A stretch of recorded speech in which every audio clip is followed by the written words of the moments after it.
Bismillahirrahmanirrahim. Mes chers étudiants, nous allons continuer notre cours de Management 2. Toujours dans le premier chapitre, l'école classique de l'organisation. Dans la vidéo précédente, nous avons traité Taylor et le Taylorisme. Cette vidéo sera dédiée à Henry Ford et au Fordisme. Commençons tout d'abord par présenter Henry Ford. L'état d'esprit est la méthode de Henry Ford. Henry Ford est passionné depuis son jeune âge par la mécanique. Il construit dès l'âge de 15 ans son premier moteur à vapeur. Il découvre avec enthousiasme le tout nouveau moteur à explosion. Après avoir été apprenti mécanicien à Détroit, Henry Ford devient ingénieur mécanicien. Nommé ingénieur en chef en 1893, il consacre son temps libre dans la même année à la construction d'une automobile bicylindre. Le 1er octobre 1908, il présente le célèbre modèle T. Grâce aux méthodes de travail d'Henry Ford, le temps de production de ce modèle, ça veut dire du modèle de la voiture T, a été considérablement réduit. Il a été passé de 6 heures à 1h30. Donc il y avait un gain de productivité. La productivité a été donc multipliée par 4. Donc il fallait, pour produire la même voiture 6 heures, après l'adoption des méthodes de travail d'Henry Ford, il faudra qu'1h30. Ford est devenu célèbre pour avoir introduit dans ses usines le travail à la chaîne, la mécanisation de la production, en adaptant à l'automobile les principes de rationalisation de Taylor. Donc toujours dans le secteur d'automobile, bien sûr, il y a l'introduction du travail à la chaîne, mais il y a une adaptation toujours des principes de calcul, de principes de gain de productivité, de méthodes de prévision, d'anticipation, bien sûr, qui ont été introduits par Frederick Winslow Taylor. Ford est un continuateur de Taylor. Pourquoi? Pour 2 raisons. La première, c'est que il continue sur l'idée de parcellisation des tâches, la division des tâches. Deuxième élément, il continue sur le principe du contrôle strict des ouvriers et de leurs gestes. Alors, on commence par le premier. Le travail, une fois parcellisé, peut être mécanisé par la chaîne. Donc, Ford, il continue sur l'idée de Taylor, de la parcellisation des tâches, sauf qu'il ajoute que cette parcellisation peut être mécanisée par la chaîne, peut être automatisée.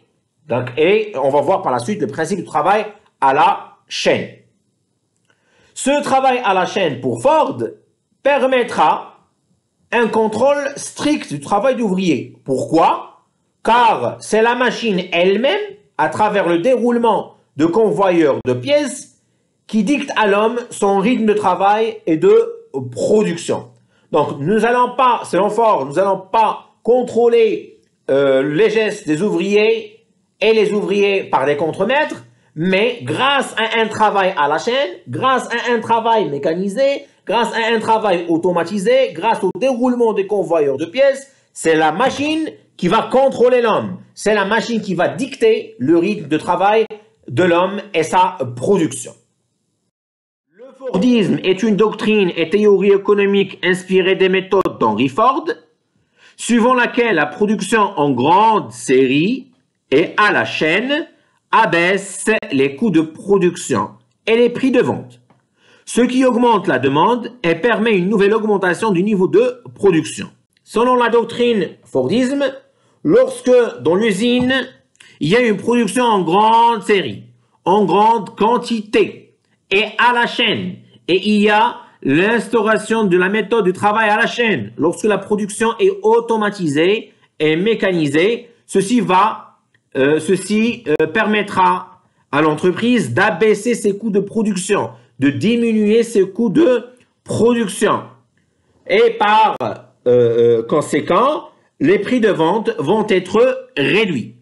Lorsque les prix de vente vont être réduits, le produit, généralement on part de la voiture T, va devenir beaucoup plus compétitif sur le marché, ce qui augmente la demande et permet une nouvelle augmentation du niveau de production. De façon plus simple, dans l'usine, il y aura une nouvelle augmentation du niveau de production. Pourquoi? Car il y a une augmentation de la demande. Pourquoi il y a une augmentation de la demande des consommateurs? Car le prix de vente de ce modèle T est compétitif. Pourquoi le modèle T est compétitif? Pourquoi les prix de vente de ce modèle ont été réduits? Car leur coût de production a été réduit. Grâce à quoi le coût de production de ce modèle T a été réduit? Grâce au travail à la chaîne et à la production en grande série. Donc généralement, car cette entreprise a bénéficié d'économies d'échelle. Avant de passer au deuxième point, les principes du modèle Fordiste, nous présentons un schéma illustratif de la doctrine du Fordisme. La production en grande série à la chaîne permettra la baisse des coûts de production, grâce à la réalisation d'économies d'échelle. Par conséquent, la baisse des prix de vente, ce qui engendrera une augmentation de la demande et par conséquent une nouvelle augmentation de la production. Un concept très important ici à définir, l'économie d'échelle. L'économie d'échelle, c'est la diminution du coût moyen de production qui résulte de l'accroissement des quantités produites. Ça veut dire lorsque l'entreprise va augmenter ses quantités produites, le coût moyen de production va diminuer. Ici, on dit que l'entreprise a réalisé une économie d'échelle. Produire en grande série permet en effet de réduire le coût unitaire de production, car les coûts fixes sont par définition identiques, quel que soit le volume de production. Donc, on doit mettre aussi le point sur la différence entre coût fixe et coût variable. Coût fixe, il est fixe quel que soit le niveau de production. Exemple, le loyer. On va verser un loyer quel que soit le niveau de production, 0, 1, 10 ou 100. Il ne va pas être changé, le loyer, par exemple, du local dans les 12 mois de l'année. Par contre, lorsqu'on va parler des matières premières, exemple, pour une boulangerie, le coût d'achat des matières premières, il s'agit d'un coût variable. Pourquoi?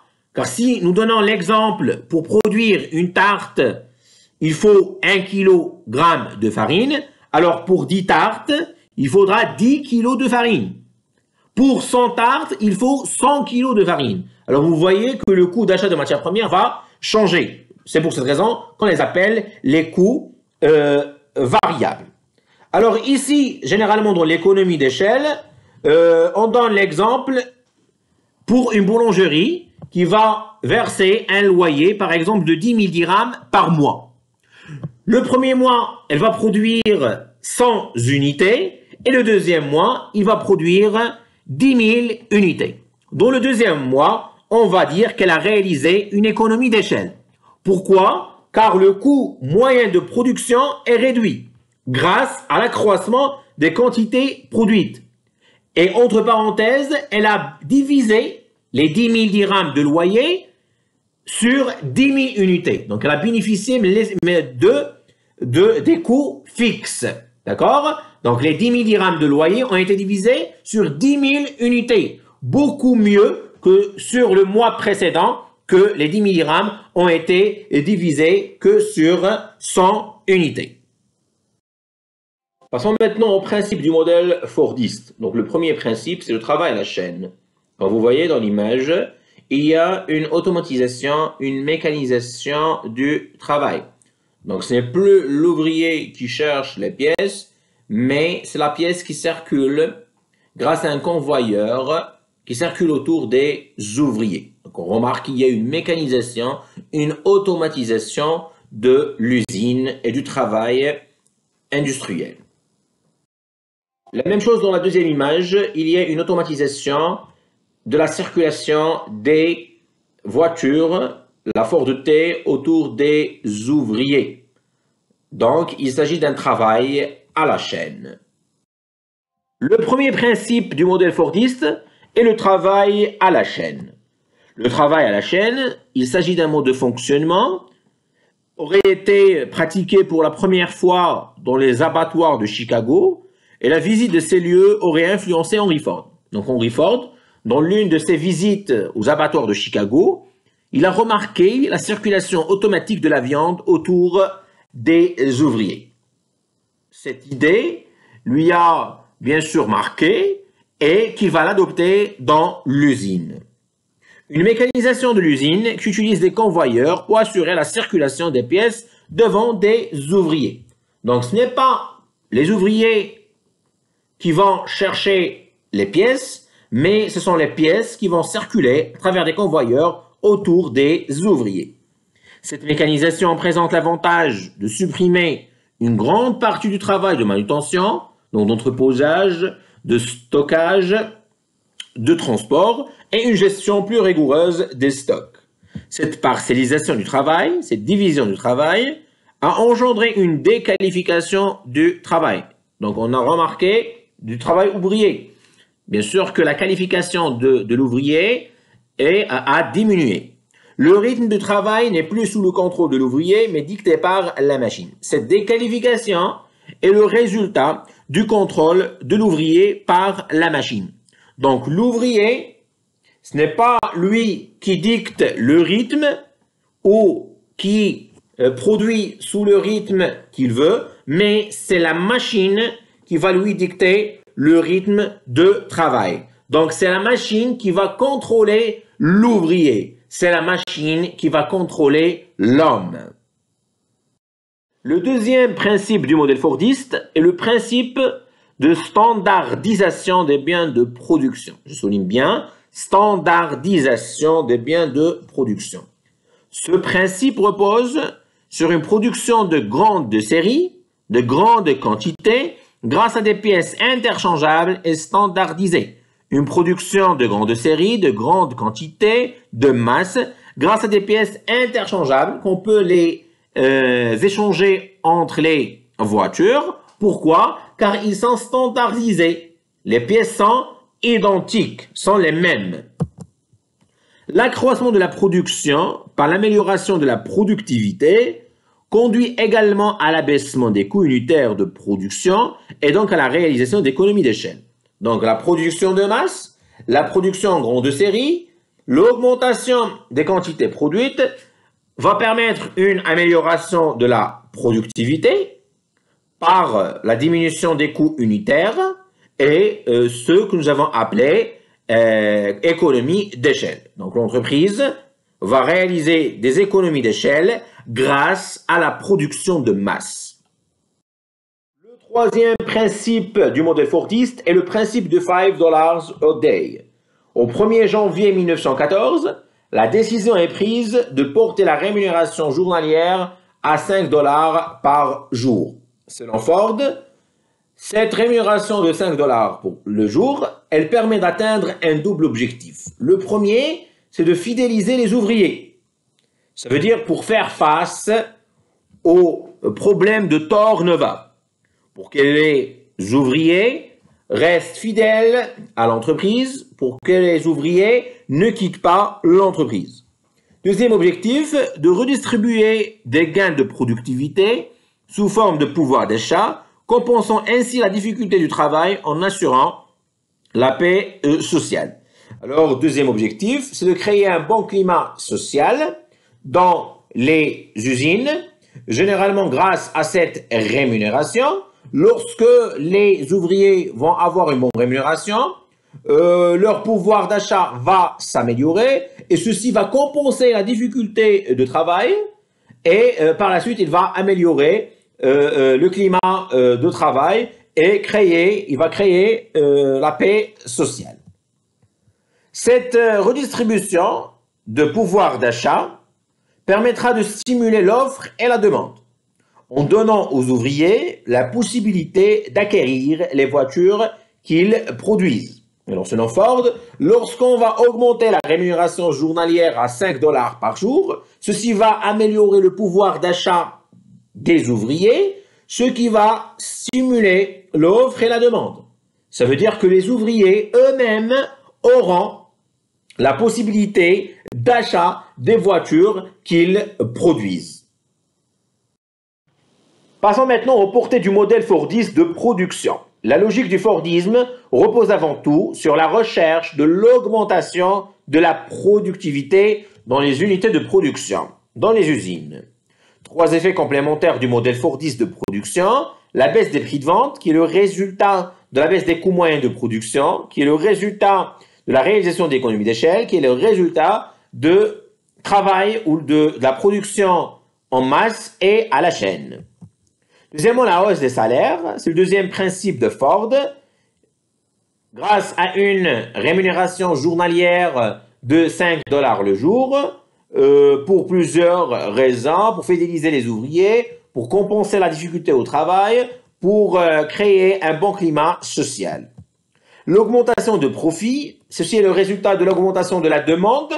Donc les ouvriers, grâce à l'augmentation des salaires, bien sûr leur pouvoir d'achat s'est amélioré et ils voulaient acheter des voitures Ford T. Donc il y avait une augmentation de la demande, ce qui a permis une augmentation des profits. Et on n'oublie pas que l'entreprise, bien sûr, a réalisé des économies d'échelle.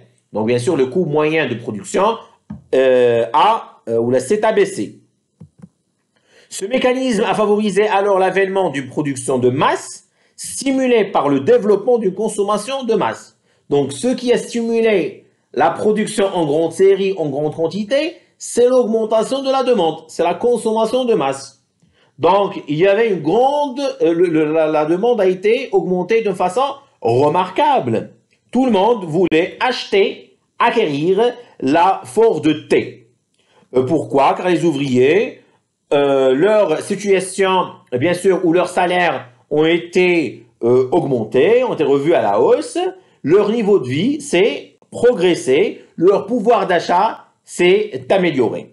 Donc, grâce au compromis salarial fordiste, grâce aux 5 dollars le jour, il y avait une progression du niveau de vie des ouvriers, bien sûr, ce qui les a poussés à acheter la voiture T. Maintenant aux limites du modèle fordiste de production. La crise économique révélée par les deux chocs pétroliers successifs de 1973 et de 1979 a mis en évidence l'incapacité du modèle fordiste de s'adapter aux nouvelles règles de l'environnement concurrentiel et à la donne mondiale émergente. Donc entre 1973 et 1979, le modèle fordiste était incapable de faire face à la concurrence, bien sûr, et en plus de ça, il ne pouvait pas s'adapter aux nouvelles exigences du marché, aux nouvelles exigences des consommateurs à l'époque. Les entreprises ont été incitées à baisser les coûts de production par le recours à une main-d'œuvre peu qualifiée et a commencé un mouvement de délocalisation vers des pays où les coûts salariaux sont plus faibles. Donc, le modèle Fordiste se base sur la production de masse pour bénéficier d'économies d'échelle, donc pour la réduction des coûts moyens de production. Donc, les entreprises ont trouvé que, voilà, la seule solution, c'est le recours à une main-d'œuvre peu qualifiée, car la main-d'œuvre peu qualifiée est bon marché. Et par la suite, il a commencé un mouvement de délocalisation, de changement de territoire de l'entreprise. Le pays a perdu plusieurs entreprises qui ont quitté, bien sûr, leur pays d'origine et vont s'installer dans d'autres pays, dans d'autres territoires où la main-d'œuvre est bon marché. Ici, nous avons un concept très important qui est la compétitivité. La compétitivité, c'est la capacité pour une entreprise ou une économie à conquérir des parts de marché en affrontant la concurrence.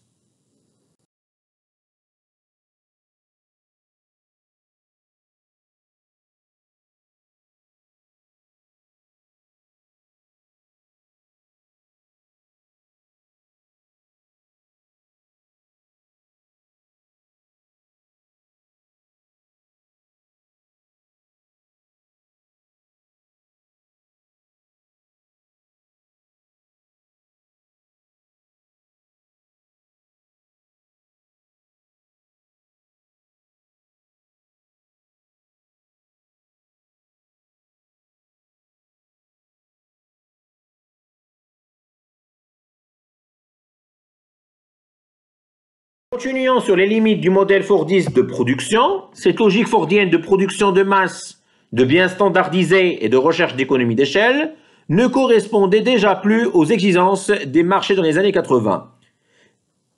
Ces exigences sont la variété et la réduction des délais de production. Le modèle fordiste ne correspondait pas aux exigences des consommateurs. Pourquoi? Car les consommateurs dans les années 80, ils cherchaient la variété. Ils cherchaient des produits différents, des produits diversifiés. Par exemple, des produits avec différentes couleurs, avec différents emballages, avec différentes tailles, etc. Ainsi, la réduction des délais de production, le consommateur, avec bien sûr la multiplication des concurrents, il est devenu beaucoup plus exigeant, surtout en termes de délai. Le modèle fordiste porte trop sur la baisse des coûts de production, alors que dans le même temps apparaissent de nouvelles attentes chez les consommateurs en termes de qualité, de sécurité, de variété de l'offre et de prestation de services associés aux produits. Dans les années 80, bien sûr, on a généralement le développement de l'optique vente et marketing. On est passé à l'optique marketing. Donc, généralement, on doit satisfaire les besoins, on doit satisfaire les désirs des consommateurs. Le modèle fordiste cherchait que la baisse des coûts, que la réalisation, bien sûr, d'une production de masse qui s'est basée sur la baisse des coûts, mais le consommateur ne cherche pas que ça. Ne cherchait pas que ça dans les années 80. Il cherchait la qualité, il cherchait la sécurité, il cherchait la variété, il cherchait le délai, il cherchait les services après-vente. Donc, le modèle fordiste ne correspondait pas aux exigences du consommateur dans les années 80. Passons maintenant aux questions d'évaluation relatives à cette vidéo de Ford et du Fordisme. Nous allons continuer sur les questions de Taylor. Donc ici, la question 8 est relative au Ford et au Fordisme. La question 8, expliquez pourquoi Henry Ford est considéré comme un continuateur de Frederick Winslow Taylor. Question 9, expliquez la doctrine du Fordisme. Question 10, le modèle industriel d'Henry Ford, complétant l'œuvre de Frederick Winslow Taylor, est fondé sur 3 principales innovations apportées par Henry Ford dans la construction automobile aux États-Unis. Citez et expliquez ces 3 principales innovations. Question 11. Expliquez les conséquences du modèle fordiste de production au début du XXe siècle. Je souligne pour la deuxième fois qu'il ne faut pas oublier les concepts fondamentaux en management que vous les trouvez dans la fin du polycopié fichier PDF et que vous trouvez aussi d'autres concepts de management dans les vidéos. Vous trouvez des éléments de réponse indicatifs dans la vidéo suivante, titrée Évaluation 1 relative au chapitre 1, Taylor et Ford. Dans une même vidéo, vous allez trouver à la fois les réponses aux questions d'évaluation de Taylor et aux questions d'évaluation de Ford.